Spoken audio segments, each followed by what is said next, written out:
Hello everyone, today we talk about how to fix the app of Retake.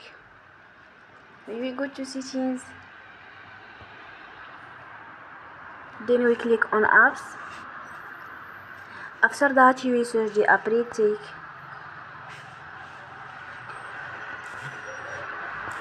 and we click. Then you will on for stop.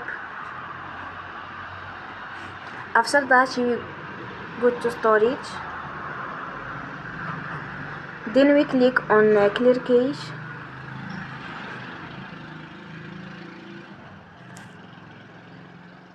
You will go to Play Store and you will update your app. Don't forget to support us by like and subscribe. See you next time, and thank you for watching.